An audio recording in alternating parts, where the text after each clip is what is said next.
26장. 유다 백성은 16살밖에 되지 않은 우시야를 데려다가 그의 아버지 아마샤를 대신하여 왕으로 삼았다. 아버지가 죽어 묻힌 뒤에 우시야는 가장 먼저 엘랏을 재건하여 유다에 귀속시켰다. 우시야는 왕이 되었을 때 16살이었고 예루살렘에서 52년 동안 다스렸다. 그의 어머니는 예루살렘 출신 여골리아다. 그는 아버지 아마샤를 본받아 하나님 보시기에 바르게 행했다. 그는 하나님을 신실하게 찾았다. 그의 목자이자 스승인 스가랴에게 가르침을 잘 받아 하나님 앞에 순종하며 경건하게 살았다. 스가랴가 살아있는 동안 우시야는 경건한 삶을 살았다. 하나님께서 그에게 복을 주셨다. 우시야는 위험을 무릅쓰고 블레셋 사람과 싸워 요새 성읍인 가드, 야분의 아스돗을 뚫고 쳐들어갔다. 그는 또 아스돗과 기타 블레셋 지역의 성읍들을 세웠다. 하나님께서는 블레셋 사람, 그루바알의 아랍 사람, 마온 사람과의 여러 전쟁에서 우시야를 도우셨다. 암몬 사람도 그에게 조공을 바쳤다. 우시야의 명성은 멀리 이집트에까지 퍼졌다. 그는 아주 막강해졌다. 우시야는 예루살렘의 성 모퉁이 문과 골짜기 문, 성벽 모퉁이에 방어 망대를 세웠다. 지방에도 망대들을 세우고 물 웅덩이를 팠다. 그는 아래 구릉지대와 바깥 평지에 솥대를 길렀고 산지와 들판에 농부와 포도나무 가꾸는 사람들도 두었다.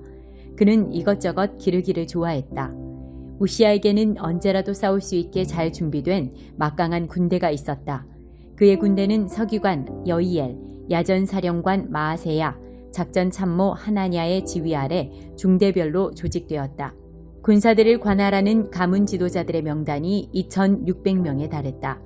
그들 밑으로 30만 7천 명 규모의 증원부대가 있고 그중 500명이 상시 경계에 임했다. 모든 공격에 대비한 왕의 막강한 방어 전략이었다.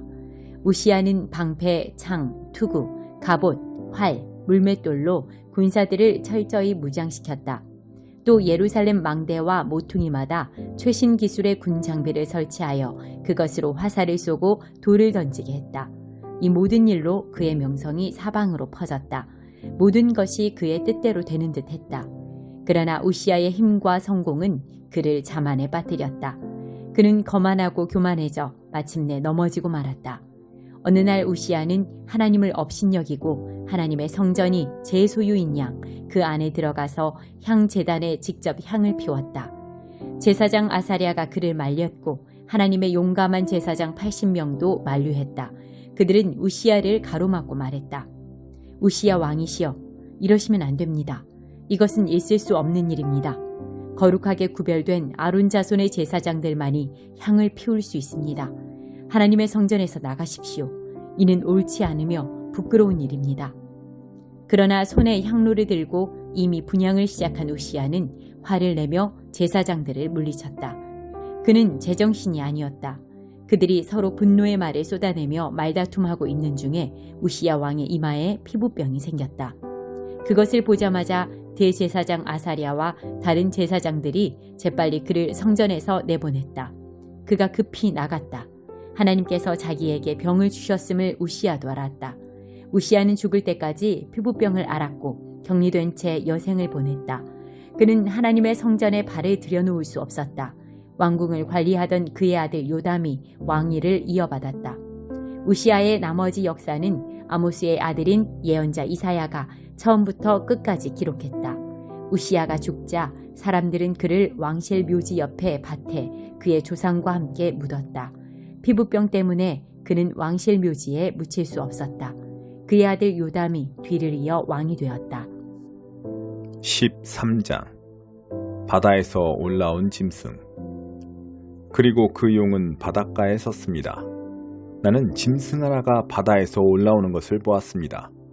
그 짐승은 10개의 뿔과 7개의 머리를 가졌는데 각 뿔에는 왕관이 씌워져 있었고 각 머리에는 하나님을 모독하는 이름이 새겨져 있었습니다. 내가 본 그 짐승은 곰의 발과 사자의 입을 가진 표범 같은 모양이었습니다. 용은 자기의 권능과 보좌와 큰 권세를 그 짐승에게 넘겨주었습니다. 그 짐승의 머리 가운데 하나는 전에 치명상을 입었다가 나은 적이 있는 듯 보였습니다. 온 땅이 넋을 잃고 그 짐승을 바라보며 법석을 떨었습니다. 그들은 그 짐승에게 권세를 준 용에게 경배했고 그들은 그 짐승에게 경배하며 이 짐승에 필적할 자 아무도 없다. 감히 이 짐승과 맞붙을 수 있는 자 아무도 없다고 소리쳐댔습니다. 그 짐승은 크게 떠들고 자화자찬하며 하나님을 모독하는 말을 입으로 쏟아냈습니다. 그 짐승은 42달 동안 그가 원하는 일은 무엇이든 할 수 있었습니다. 그 짐승은 하나님을 향해 모독하는 말을 내뱉었고 그분의 이름을 모독했으며 그분의 교회, 특히 이미 하늘에서 하나님과 더불어 거하고 있는 이들을 모독했습니다. 그 짐승은 하나님의 거룩한 백성을 공격하여 그들을 정복하도록 허락받았습니다. 그 짐승은 모든 지파와 백성과 방언과 종족에 대해 절대적인 지배력을 행사했습니다. 땅 위에 사는 사람 중에 도살당한 어린 양의 생명책의 창세로부터 그 이름이 기록되어 있지 않은 자들은 모두 그 짐승에게 경배하게 될 것입니다. 여러분, 듣고 있습니까? 뿌린 대로 거두는 것입니다. 마땅히 감옥에 갈 사람은 감옥에 갈 것이며 칼을 뽑아드는 사람은 그 칼에 자기가 쓰러질 것입니다. 그러나 하나님의 거룩한 백성은 여전히 열정적이고 신실하게 그들의 길을 갑니다. 땅 밑에서 올라온 짐승. 나는 또 다른 짐승이 땅 밑에서 올라오는 것을 보았습니다. 그 짐승은 어린 양처럼 두 뿔을 가졌으나 말할 때는 용 같은 소리를 냈습니다. 그 짐승은 첫 번째 짐승의 꼭두각시였고 땅과 그 위에 사는 모든 이들로 하여금 그 첫 번째 짐승, 곧 치명적 상처에서 회복된 그 짐승에게 경배하게 했습니다. 이 두 번째 짐승은 마법의 표징들을 일으켰는데 하늘에서 불이 내려오게 하여 사람들을 현혹시키기도 했습니다. 그리고 첫 번째 짐승에게 받은 마법을 이용해서 땅 위에 사는 사람들을 기만하고 그들로 하여금 치명상을 입었다가 살아난 그 짐승의 형상을 만들게 했습니다. 두 번째 짐승은 첫 번째 짐승의 형상에 생기를 불어넣어서 그 짐승의 형상이 말할 수 있게 하고 그 짐승에게 예배하지 않은 사람은 모조리 죽임을 당하게 했습니다. 또한 작은 자나 큰 자나 부자나 가난한 자나 자유인이나 노예나 모든 이들에게 강제로 오른손이나 이마의 표를 받도록 했습니다. 그 짐승의 이름의 표나 그 이름의 숫자 없이는 어떤 것도 사거나 파는 것이 불가능했습니다. 수수께끼를 한번 풀어보십시오. 서로 머리를 맞대고 그 짐승의 숫자의 의미를 알아맞혀 보십시오. 그것은 인간의 숫자로 666입니다. 9장. 온 세상이 하나님을 바라본다. 전쟁에 대한 경고. 하나님의 메시지가 다마스쿠스에 임하리라. 하드락의 나라에 도전장을 보내리라. 온 세상이 하나님을 바라본다. 이스라엘뿐 아니라 경계를 맞대고 있는 하맛과 스스로 똑똑하다고 여기는 두로와 시돈도 그분을 바라본다. 두로는 제법 큰 왕국을 이루었다. 은도 땔감처럼 많이 쌓았고 금도 건초더미처럼 높이 쌓았다. 그러나 하나님께서는 그를 확실히 망하게 하실 것이다. 재산 전부를 대양에 쳐넣으시고 남은 것들은 큰 불을 놓아 태워버리실 것이다. 그 광경을 본 아스글론은 잔뜩 겁을 먹고 혼이 나갈 것이고 가사는 비통해하며 가슴을 쥐어뜯을 것이다. 에그로는 막다른 골목과 맞닥뜨리리라. 가사의 왕이 죽을 것이다. 아스글론은 텅 비고 한 악인이 아스돗을 장악할 것이다. 내가 오만한 블레셋 사람들의 코를 납작하게 만들 것이다. 그 피 묻은 노획물을 뱉게 만들어 악한 짓을 멈추게 할 것이다. 남은 것들은 모두 하나님의 것이 될 것이다. 살아남은 백성은 유다에서 한 가족을 이룰 것이다. 그러나 에그론 같은 적들은 여부스 사람들의 전처를 받아 역사의 쓰레기통 속에 처박히리라. 내가 내 나라의 진영을 세우고 침략자들로부터 지켜주리라. 누구도 다시는 내 백성을 해치지 못할 것이다. 내가 언제나 그들을 지켜줄 것이다. 나귀 타고 오시는 겸손한 왕. 딸 시온아, 환호성을 올려라. 딸 예루살렘아, 환성을 올려라. 내 왕이 오고 계신다. 모든 것을 바로 잡으시는 선한 왕. 새끼 나귀 타고 오시는 겸손한 왕이시다. 내가 전쟁을 끝냈다. 에브라임의 전차들이 사라졌고 예루살렘의 군마들이 사라졌다. 칼과 창, 활과 화살들도 사라지고 없다. 그분께서 민족들에게 평화를 가져오신다. 사방 온 세상 7대양에 이르기까지 평화로운 통치를 펼치시리라. 내가 너와 맺은 피의 언약을 기억하고 절망의 감옥에 갇힌 너를 풀어주리라. 죄수들아, 집으로 돌아오너라. 희망을 한아름 안고서. 바로 오늘 내가 너에게 2배의 복을 약속한다. 너는 잃었던 모든 것을 2배로 되돌려 받게 될 것이다. 유다는 이제 내 무기, 내가 당기는 활이다. 에브라임은 활시위에 매긴 화살로 쓸 것이다. 시온아, 내가 네 아들들을 깨워. 그리스야, 내가 네 아들들을 칠 것이다. 이제부터는 사람들이 내 칼이다. 그때 하나님이 나타나셔서 번개처럼 화살을 쏘실 것이다. 주 하나님께서 나팔을 부시고 회오리 바람을 일으키며 진군하신다. 만군의 하나님께서 그들을 보호해 주시리라. 전면전을 벌이시리라. 모든 전쟁을 끝내는 전쟁, 총력전을. 마침내 그들의 하나님이 이기시고 그들을 구해 주시리라. 그들은 유순한 양 같은 존재가 되고 왕관에 박힌 오색 찬란한 보석 같은 존재가 되리라. 그날에 그들이 반짝이리라. 빛을 발하리라. 젊은 남자들이 원기왕성해지고 젊은 여자들은 사랑스러우리라. 12장 그분 발에 향유를 부은 여인. 6월절 엿새 전에 예수께서 베다니로 들어가셨다. 그곳에는 얼마 전에 죽은 자들 가운데서 살아난 나사로가 살고 있었다. 나사로와 그의 누이들이 자신들의 집에서 저녁 식사를 하자고 예수를 초대했다. 마르다는 시중 들고 나사로는 사람들과 함께 식탁에 앉아 있었다. 마리아가 아주 값비싼 향유 한 병을 가지고 들어와서 예수의 발에 붓고 자기 머리카락으로 그 발을 닦아드렸다. 향유 냄새가 집안에 가득했다. 제자들 가운데 한 사람으로 이미 그때 예수를 배반할 준비가 되어 있던 가룟 유다가 말했다. 왜 이 향수를 팔아서 그 돈을 가난한 사람들에게 주지 않습니까? 팔면 은화 300은 충분히 받을 텐데. 이렇게 말한 것은 그가 가난한 사람들을 생각해서가 아니라 도둑이었기 때문이다. 그는 일행의 공금을 맡고 있었는데 그것을 빼돌리기도 했다. 예수께서 말씀하셨다. 그 여자를 가만두어라. 그 여자는 내 장례식을 내다보고 예를 표한 것이다. 가난한 사람들은 너희와 항상 함께 있지만 나는 너희와 항상 함께 있는 것이 아니다. 예수께서 다시 마을에 오셨다는 소문이 유대인들 사이에 퍼졌다. 사람들이 예수뿐만 아니라 죽은 자들 가운데서 살아난 나사로도 보려고 몰려왔다. 대제사장들은 나사로를 죽이기로 모의했다. 나사로 때문에 많은 유대인들이 예수를 믿었기 때문이다. 예루살렘 입성.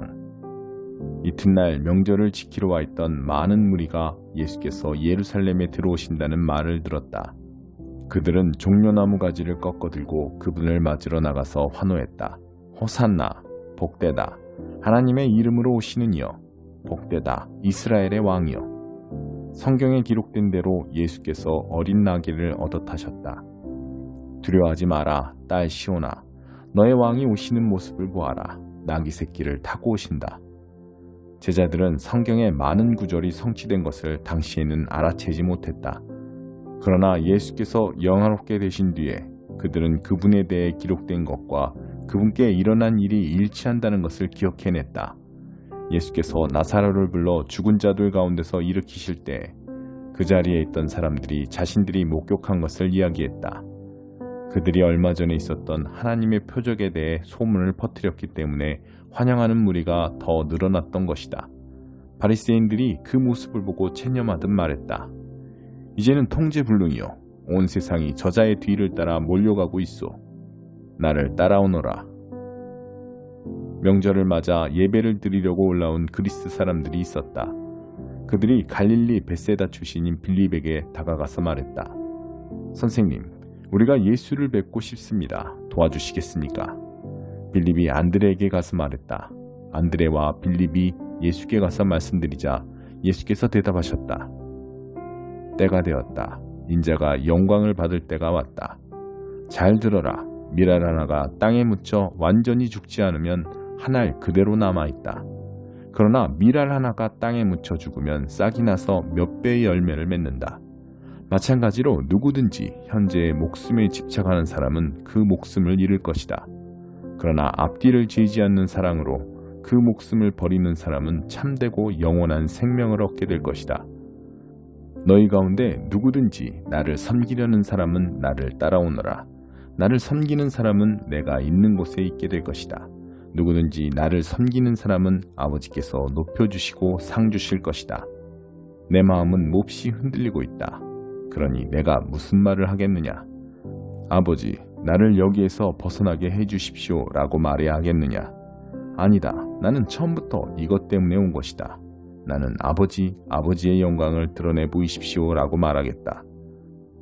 그러자 하늘에서 한 음성이 들려왔다. 내가 이미 영화롭게 했고 앞으로도 영화롭게 할 것이다. 그 소리를 들은 무리가 말했다. 천둥 소리다.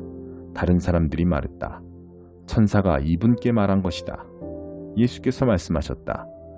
이 음성은 나를 위해서가 아니라 너희를 위해서 들려온 것이다. 지금 이 순간에 세상은 위기에 처해있다. 이제 이 세상의 통치자인 사탄이 쫓겨날 것이다. 그리고 내가 이 땅에서 들려 올라갈 때 나는 모든 사람을 이끌어서 내 주위로 모을 것이다. 예수께서 이렇게 말씀하신 것은 자신이 어떤 죽임을 당할지 보여주시려는 것이었다. 무리 가운데 대답하는 소리가 들려왔다. 우리는 하나님의 율법에서 메시아가 영원히 계신다고 들었습니다. 그런데 선생님은 인자가 들려야 한다고 하시니 어째서 그래야 합니까? 선생님이 말씀하신 인자가 누구입니까? 예수께서 말씀하셨다. 빛이 너희 가운데 있는 것은 잠시뿐이다. 빛이 너희 가운데 있는 동안 다녀라. 그래서 어둠이 너희를 멸하지 못하게 하여라. 너희가 어둠 속에 다니면 자신이 어디로 가는지 알지 못한다. 빛이 너희와 함께 있는 동안 그 빛을 믿어라. 그러면 그 빛이 너희 안에 있으면서 너희 삶을 속속들이 비출 것이다. 너희는 빛의 자녀가 될 것이다. 나를 믿는 사람은 나를 보내신 분을 믿는 것이다. 예수께서 이 모든 것을 말씀하시고 나서 몸을 숨기셨다. 예수께서 이 모든 하나님의 표적을 보여주셨지만 그들은 받아들이지도 않았고 그분을 신뢰하지도 않았다. 이 일로 예언자 이사야의 말이 옳다는 것이 확인되었다. 하나님, 우리가 전한 말을 누가 믿었습니까? 하나님께서 팔을 뻗어 행하려고 하시건만 누가 그것을 알아보았습니까? 처음에 그들은 믿으려 하지 않았고 나중에는 믿을 수도 없었다. 이 또한 이사야가 말한 것과 같았다. 그들의 눈은 멀었고 그들의 마음은 완고해졌으니 이는 그들이 눈으로 보고 마음으로 깨달아서 나 하나님께로 돌아와 내게 고침을 받지 못하게 하려는 것이다. 이것은 이사야가 메시아를 통해 폭포수처럼 쏟아지는 하나님의 빛을 스치듯 보고 나서 한 말이었다. 한편 지도자들 가운데서도 상당수가 믿었다. 그러나 바리새인들 때문에 자신들의 믿음을 밖으로 드러내지는 않았는데 회당에서 쫓겨날까봐 두려웠기 때문이다. 그들은 위기의 순간에 하나님의 영광보다는 사람의 인정을 받는 것에 더 신경을 썼던 것이다. 예수께서 이 모든 말씀의 결론으로 이렇게 외치셨다. 누구든지 나를 믿는 사람은 나를 믿는 것이 아니라 나를 보내신 분을 믿는 것이다. 누구든지 나를 보는 사람은 사실은 나를 보내신 분을 보는 것이다. 나는 이 세상에 온 빛이다. 내가 온 것은 나를 믿는 모든 사람들로 더 이상 어둠 속에 머물지 않게 하려는 것이다. 만일 누가 내 말을 듣고 진지하게 받아들이지 않는다고 해서 나는 그를 심판하지 않는다. 나는 세상을 심판하기 위해 온 것이 아니라 세상을 구원하기 위해 왔다. 그러나 나를 회피하고 내 말을 받아들이지 않는 사람은 스스로 심판받기를 선택하는 것이다. 육신이 된 그 말씀, 내가 너희에게 말했을 뿐 아니라 바로 나 자신이기도 한 그 말씀이 너희의 운명을 결정할 말이다. 그 말씀 가운데 어느 것도 내 마음대로 지어낸 것이 없다. 나를 보내신 아버지께서 내가 무엇을 말하고 어떻게 말해야 하는지를 지시해 주셨다. 나는 아버지의 명령이 어떤 열매를 맺는지 정확히 안다. 그것은 참되고 영원한 생명이다. 내가 할 말은 이것이 전부다. 아버지께서 내게 말씀하신 것을 나도 너희에게 말한다.